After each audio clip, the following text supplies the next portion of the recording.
Hi guys, welcome back to my channel. So today I am Saloni Shazma, a GKS 2021 graduate scholar from India. और Korean government ने release कर दी है under graduate scholarship for the year 2022. First of all, I want to apologize to everyone who don't speak Hindi and cannot understand what I said in the last video.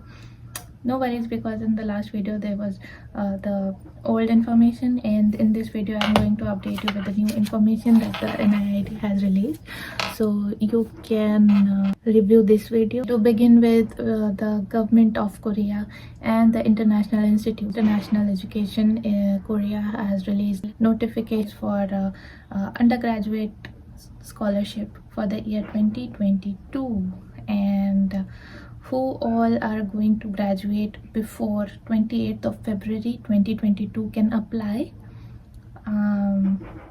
So a lot of you been asking me from India, like, we are going to graduate in March, so if are we eligible to apply?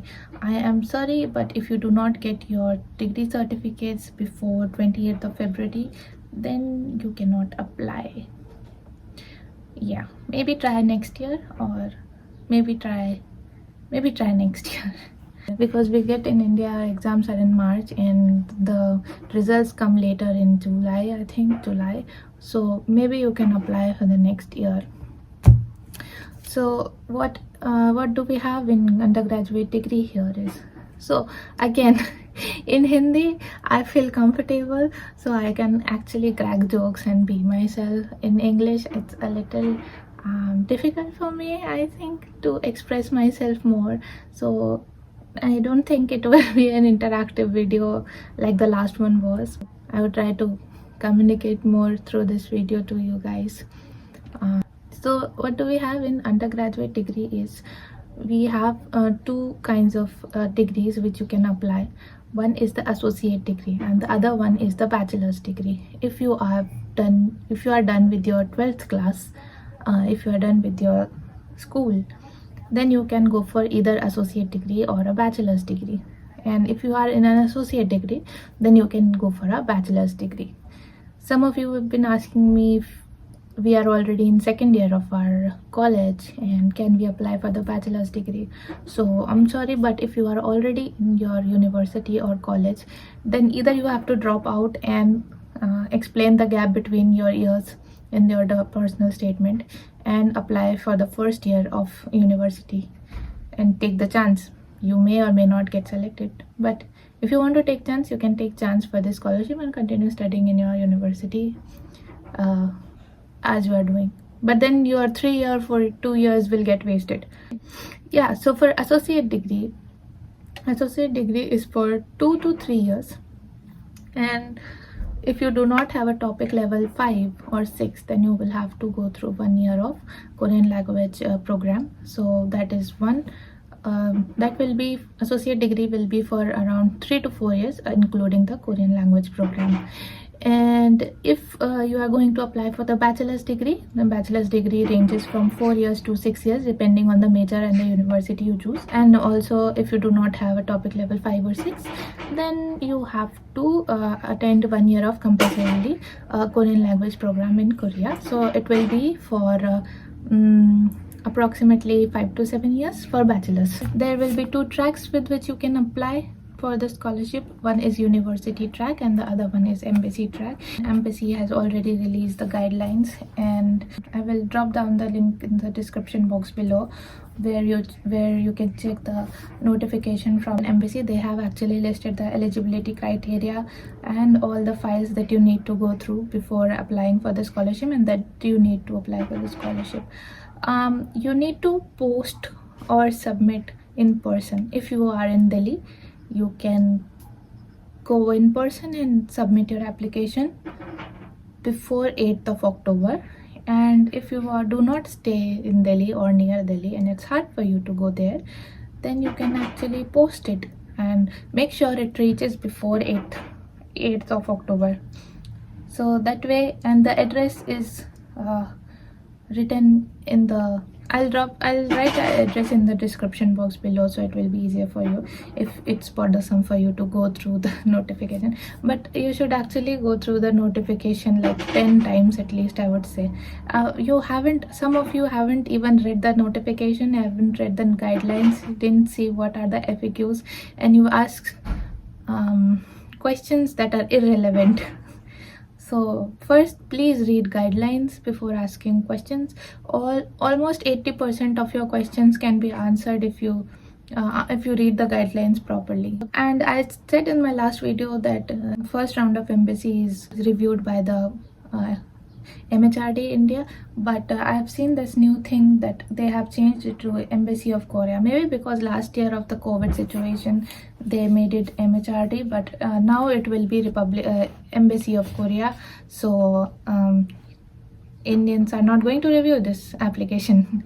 Korean embassy is going to review your application for the embassy track and for the university track as well. Quota for embassy track and university track. For embassy track, bachelor's degree, there is embassy track, they will select 3 students at max, and university track, they will select 3 students at max for bachelor's degree. So there is 6 students maximum that they will select from India for both the tracks for bachelor's degree. And for associate degree, I think there's 2 they will select. Let me check. Associate degree, 2 people maximum they will select from India. It's going to be hard. I hope you prepare your application well, because the competition is going to be tough for you guys. Their total, they will take 125 from embassy track and 60 people from university track from all over the world. So you know how hard it's going to be. Like lakhs of people would be applying. When I say lakhs, it's not 1 lakh or 2 lakh. Remember that it's more than that. Next thing, what do we have here is, what is the eligibility criteria? A lot of you have been asking me. It's been told, and if you have seen a lot of videos on YouTube, some of the KGSP scholars are making, and the previous scholars are making videos about it, and you must have gone through the guidelines. It's clearly stated your percentile should be 80% or above, and if your university is of tough competition and if they don't give you 80%, and there is rarely a case where someone gets 70%, then you can get the official document from the college or university stating that you are within the top 20% of your class. And there is a document that universities give to whom it may concern. It's stated like that. Just get it documented from the university and submit it to the embassy or university, whichever track you are applying to. So if you don't have 80 percentile or above, you can get that document and submit it. Second thing is CGPA. If you don't get CGPA or 4 scale, on 4.0 scale, on 4.3, 4.5 or 5.0 scale, then one thing you can do is get a document from the university and ask them to explain what is the document criteria that they use to score students, and ask them to calculate your GPA. And if they cannot calculate your GPA, your school or university cannot calculate your GPA, then go to scholaro.com. I'll link it in the description box below. Everyone uses the scholaro.com. Calculate your GPA and either of these scale, print out the result, and either ask your college to authenticate it, or if they are disagree that we cannot authenticate this GPA, just submit it like that. I did submit like that. Embassy knows that students in India calculate their GPA from scholaro.com, so it won't be a problem if you attach a Scolaro's calculated marks. Next is, some of you have been asking me what are the universities or the fields of study that we can opt for. There's actually a attachment in the NID's notification stated as university information file. In that file, every university to which we can apply for the university track or embassy track is listed. Their deadlines is listed, their requirements is listed, their introduction of the university is listed.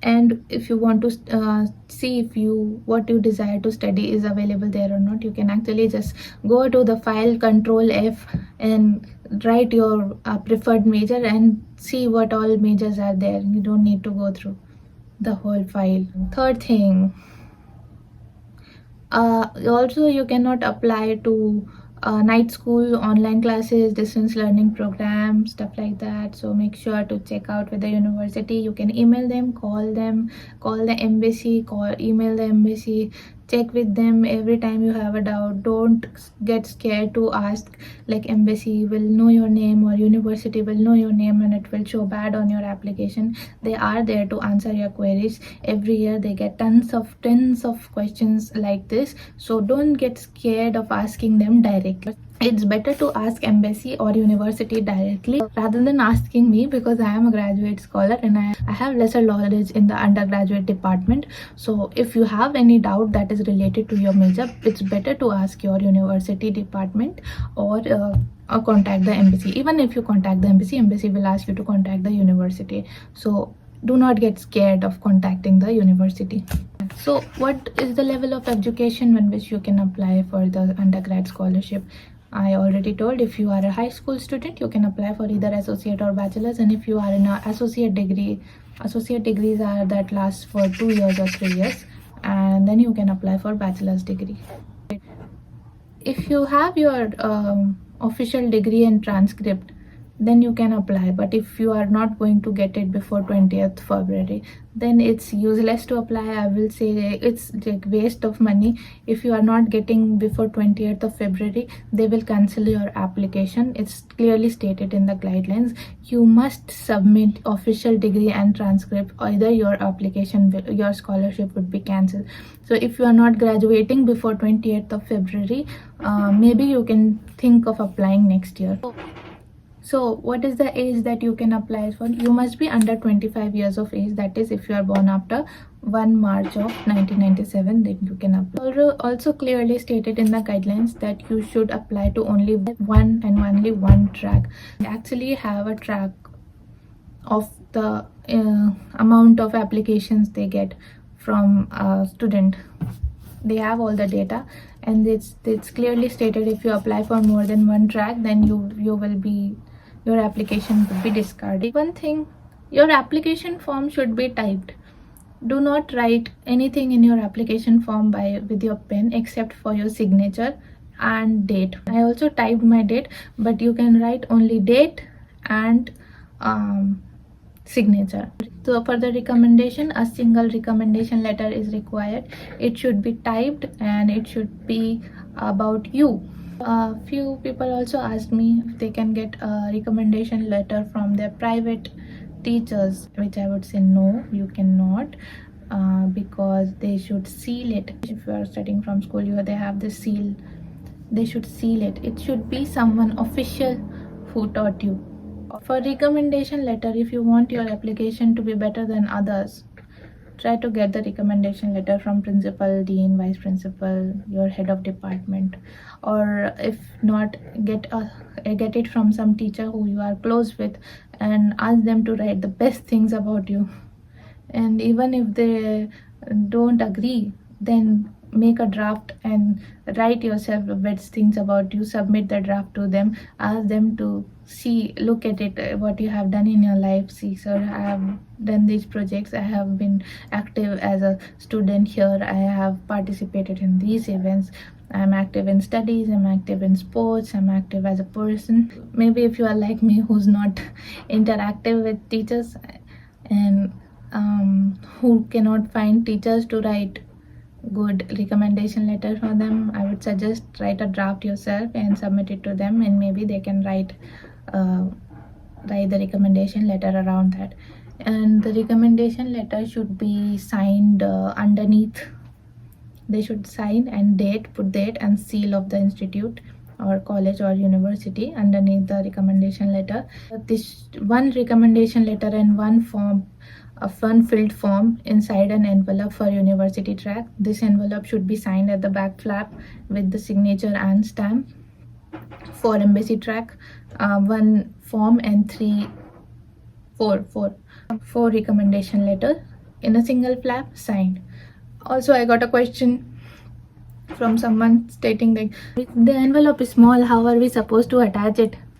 take a A4 size paper, take a paper clip or take a glue stick, paste the envelope facing the back side, or take a paper clip or take a stapler and attach it on the A4 size paper. Everything should be on the A4 size paper. If your document is more than, like, it's bigger than A4 size paper, fold it into the A4 paper size. And if it's like if it's smaller than A4 size paper, paste it or attach it on a A4 size paper. It should be consolidated bundle. About the personal statement and statement of purpose. Personal statement you can write in 2 pages, so you've got more space to express yourself, more space to think about yourself and more pages to more pages. It's going to be tough, but I think it's better than 1 page. Fitting your life story in 1 page is actually very hard. For me, I found it hard. I wrote in 3 pages and I was struggling to fit it in 1 page. So I think it's better if you got 2 pages of personal statement. Study plan, write it in 3 pages. I've already told, for personal statement, it should be very good. It should be an excellent essay. Okay, so some of you also asked me if we need to notarize documents or we need to apostille documents, and which all documents we need to notarize. So in the guidelines, new guidelines came that the document that you submit should be apostilled or consular authenticated. When I got my documents apostilled, I got 2 of them apostilled. One was my degree, another one was my transcript, and it costed me 6,500 Indian rupees, which is a lot, I know, but I couldn't find anyone else in the short time. If you are going to apply through Embassy Track, Embassy has released a notification stating that for the first round you can actually submit the notarized documents. It's not a problem. But if you clear the first round and if you are in the second round, that is the interview process, then you have to submit a apostilled copy or a consular authenticated copy for the Embassy Track. So for the first round, if you are going to apply to the Embassy Track, then you can apply with the notarized documents. And if you are going to apply through the University Track, then I'm sorry, but you have to apply with your authenticated, consular authenticated document or with your apostille documents for sure. Nothing can be done in this case. So it's going to cost a lot. Apostille costs a lot. You need to ask around your area who does the apostille service. You'll find it in your area, and try to find a cheaper service. Maybe try to find which one is cheaper for you. Is consular authenticated services going to be cheaper for you, or the apostille is going to be cheaper for you, and then go opt for the one whichever you find in your budget. What all documents do you need to notarize? You need to notarize degree, your transcript, your Aadhaar card or birth certificate that you are going to submit. You do not need to notarize your CGPA document, your certificates that you are going to apply with, and you do not need to notarize your passport. Passports do not need notarization. So personal statement, how it should be? It should be unique. It should grab attention in first 3 seconds or 5 seconds. I would say what you can write in personal statement is, try to find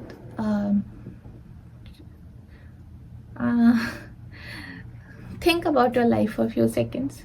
Try to find a most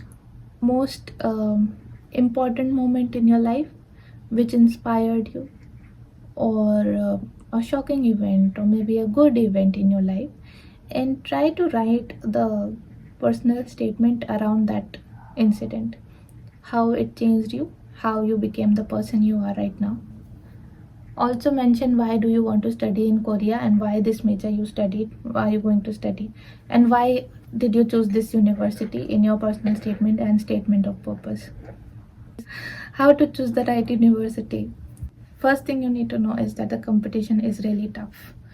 Only 3 students for Embassy Track, 3 students for University Track, and 2 students for associate degree.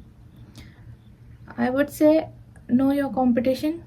If you are a person with a good profile, with a good GPA and good certificates and credits, then you may opt for a embassy track. But if you are someone with a lower GPA on the lower side, and the profile is not good as others, then you can go for the university track.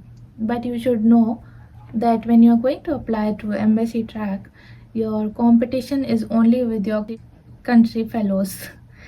So, and when you're going to apply by the university track, the competition is going to be with the people from all around the world. So there'd be people you cannot imagine the things that they have done in your life, the credits they have, the certificates they have.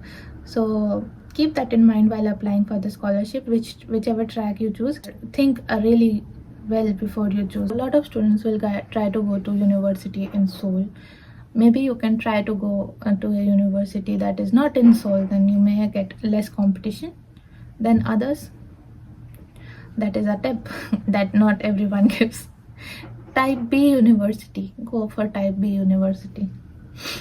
Yeah, I got asked what is type A and type B university. Type A is Sky universities and the universities in Seoul that are highly known and are ranked in the top 100 or 500 universities around the world. And type B universities are the state universities and the local universities. They are good as well, but they are the lesser known universities, and maybe you can try type B if you have less GPA. Also, while applying for the university track, I think there's something like type university track only natural science and engineering can apply. Let me see. For the university track, there is written like for the regional universities, only for natural science and engineering department you can apply. So make sure you check that out before applying. Consider that.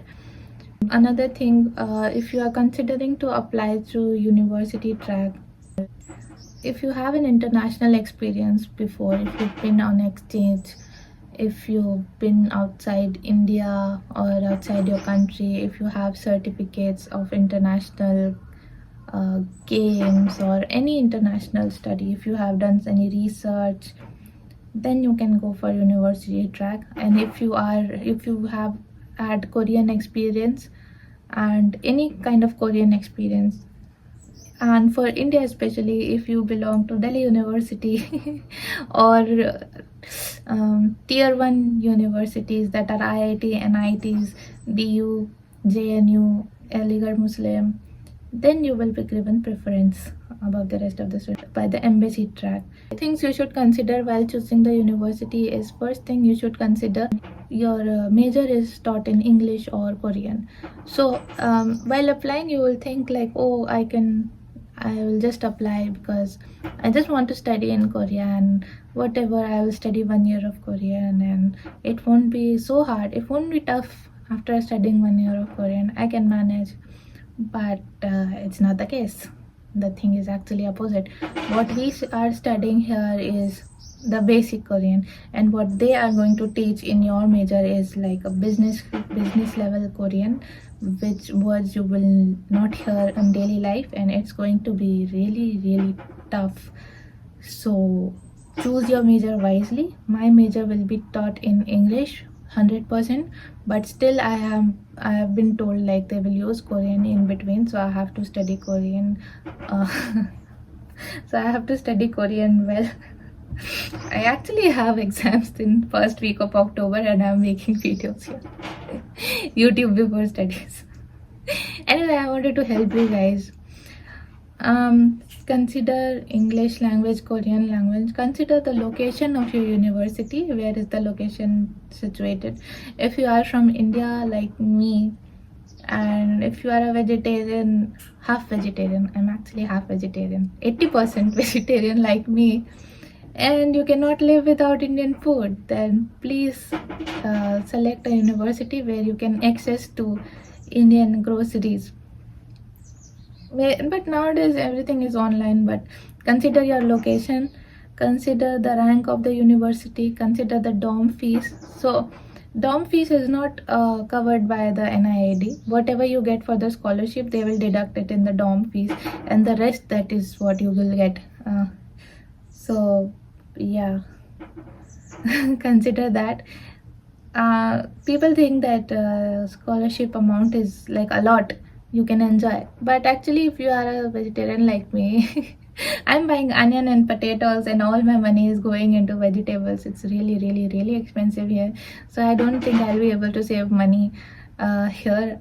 After giving dorm fees and buying groceries, I will only have this much left to survive the month. I think this is it. I think while filling the form, if you have any questions, you can ask them actually in the comment section below, or maybe we'll do a live session or an interview session video later.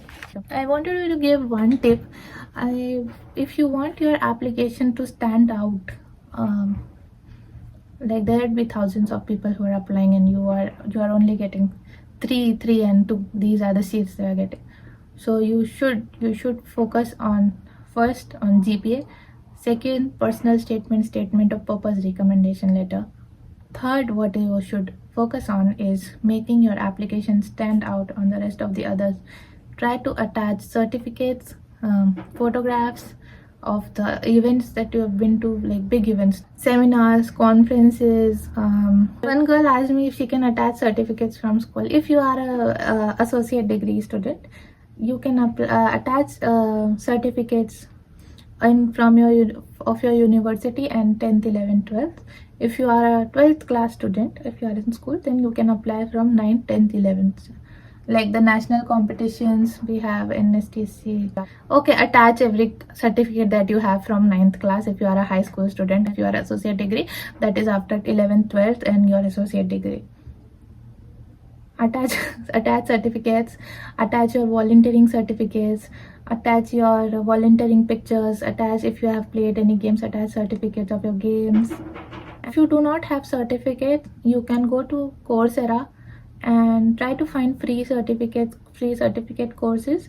Try to finish them up, register for it free, get the certificate from there online. Second thing is, maybe you can do some volunteering around your area and click pictures of that. Ask for a volunteering certificate, attach that certificate. There is two certificates that actually Korean people believe in giving back to the society a lot, that we should actually give back to the society, and they like volunteering, the people who do volunteering a lot. They like people who are honest, who don't lie, first thing, and who respect.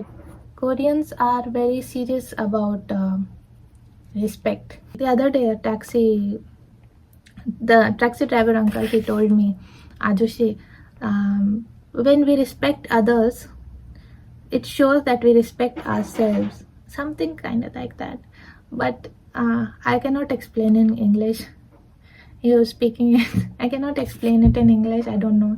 And I am told not to speak in Hindi from so many of you. I will try to speak in English more, but it doesn't bring out the real me, I'm telling you.